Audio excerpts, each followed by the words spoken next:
Fala aí, pessoal, tudo bem com vocês? Vamos falar um pouco sobre o MXRF, que para minha surpresa, ele soltou o relatório gerencial de dezembro agora em janeiro. Ele soltou 2 relatórios no mesmo mês, no começo do mês o referente a novembro, que inclusive tem um vídeo aqui no canal falando sobre ele, e agora no meio do mês, lá pro dia 16, se eu não me engano, ele soltou o relatório de dezembro. Será que eles assistiram o vídeo?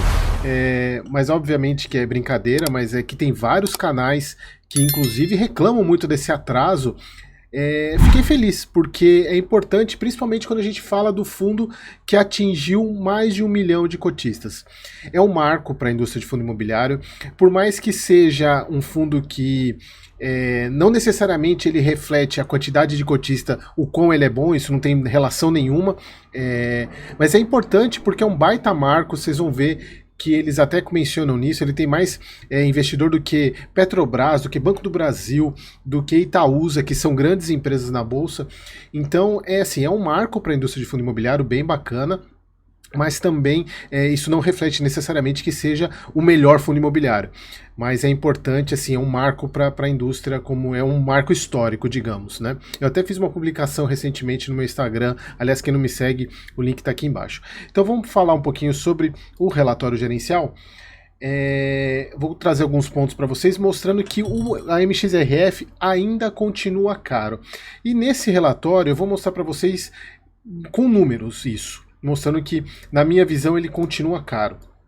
Então, o relatório de dezembro, agora de 22, aqui eles colocam a mesma coisa que vocês já estão carecas de saber, que o IFIX fechou com 15,50 de valorização, uma baita valorização. E aqui o ponto mais interessante do MXRF nesse mês, que foi o superando a marca emblemática de mais de 1 milhão de cotistas, como vocês podem ver aqui. Deixa eu até aumentar um pouquinho aqui. Aqui.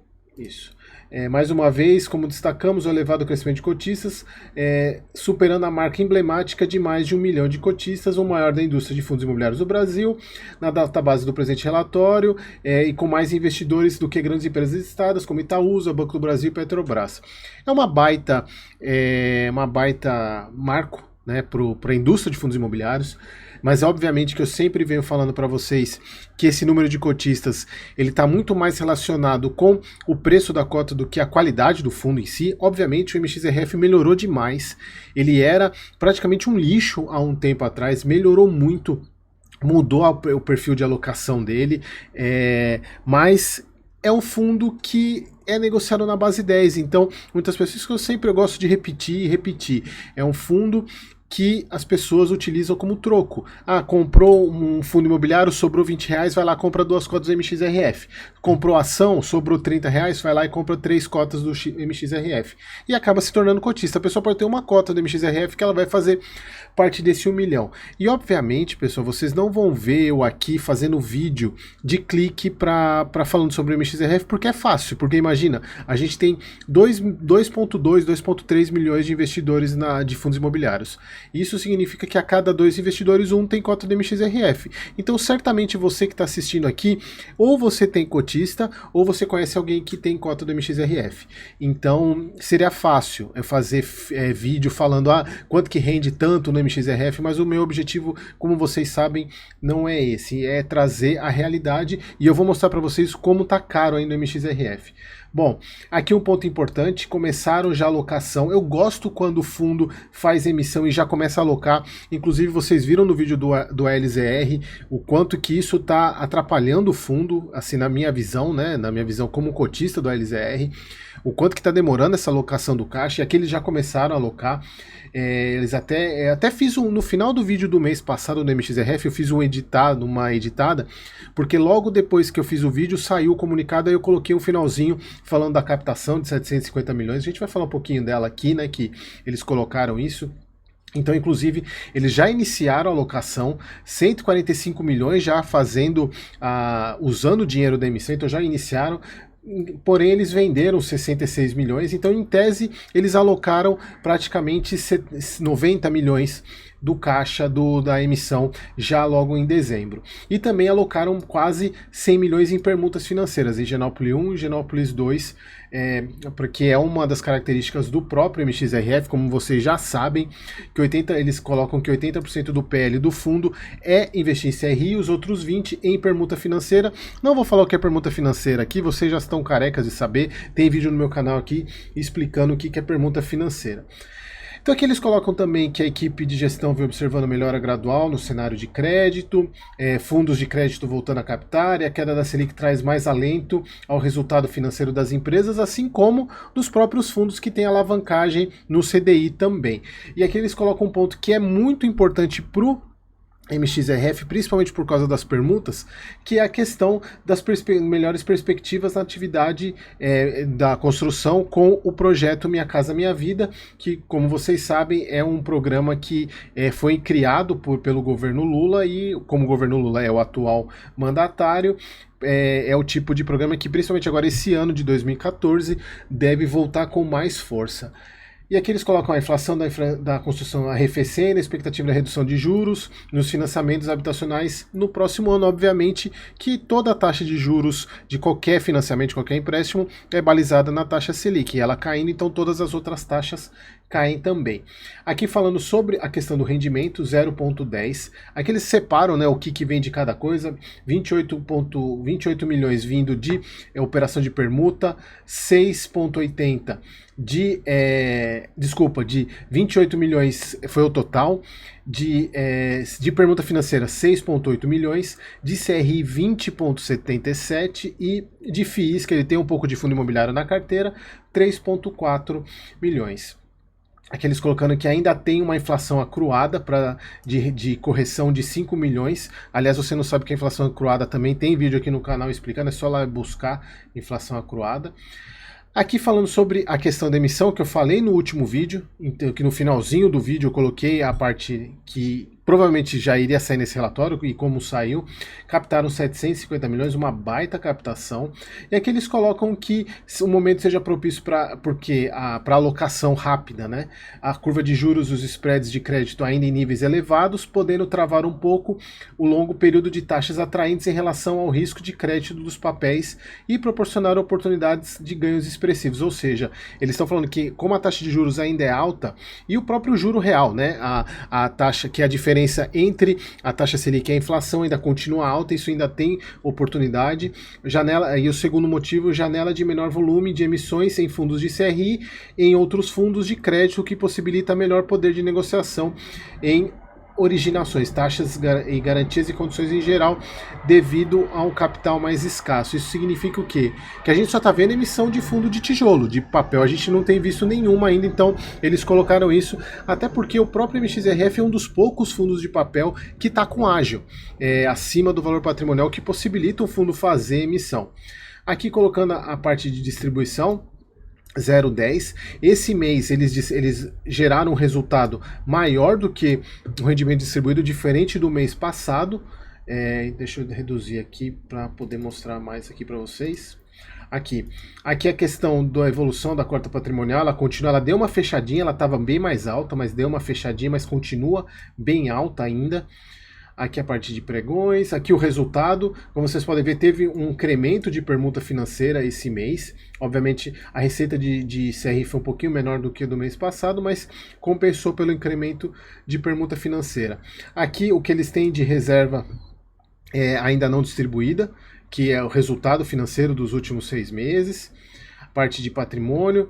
Aqui o que eu falo para vocês que é o seguinte, a linha cinza clara é a NTNB principal, que é essa daqui, que é a base de comparação.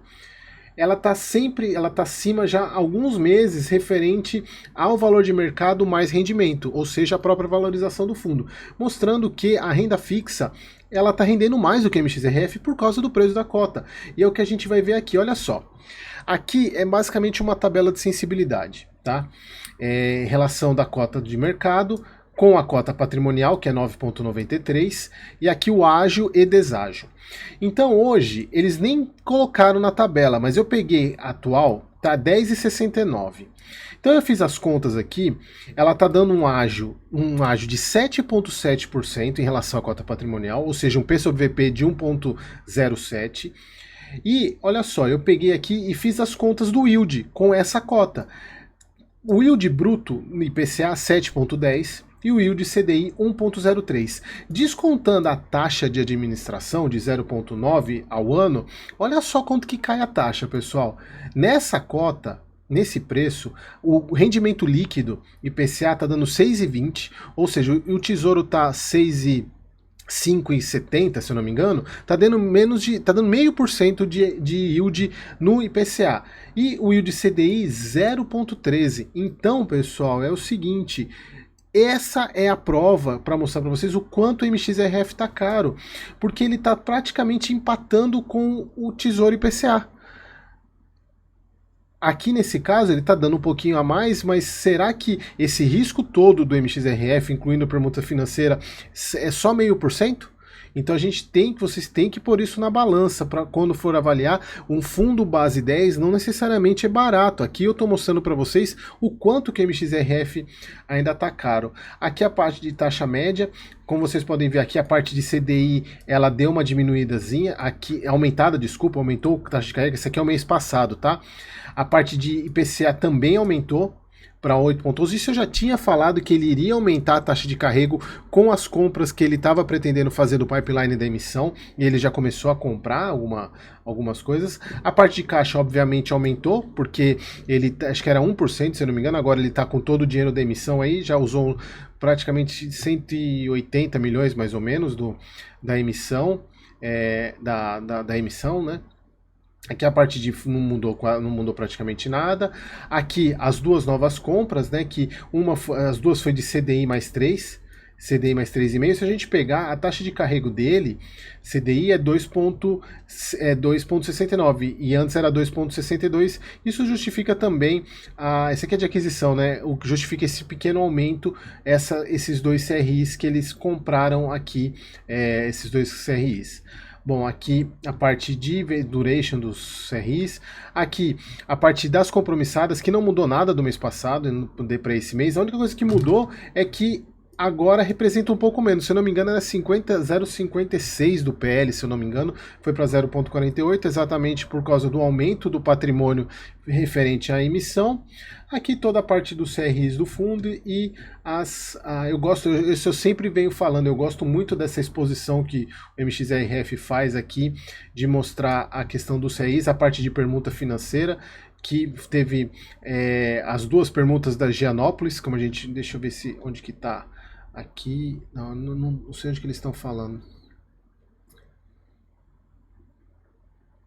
Cadê? Eles estão com 258 milhões, onde eles compraram as duas permutas de Higienópolis, mas não sei se já entrou nesse relatório aqui. Eu acho que não entrou no relatório ainda. Provavelmente eles devem colocar. Tá aqui, ó, Higienópolis 1. Aqui, Higienópolis 1, permuta financeira. Obviamente ainda está com venda 0%. Obra 0, ainda não começou. E Higienópolis 2, tá aqui, ó, as duas. Já entrou aqui no portfólio as duas que foram compradas agora com a emissão. Então, pessoal, é o seguinte, agora a gente tem que esperar, vamos ver nos próximos relatórios essa alocação, e o fundo continua caro. Infelizmente, não é uma notícia que agrade, como eu falo para vocês, o meu objetivo aqui é trazer a realidade e trazendo para vocês. Eu sou cotista da MXRF, mas há muito tempo eu não aporto, exatamente por causa desse preço dele, e eu não vejo tanta perspectiva assim de queda, a não ser que o valor patrimonial dele suba, mas obviamente o valor dele patrimonial subindo, provavelmente a cota suba também, então não tem muito o que fazer. Então é isso, espero você no próximo vídeo.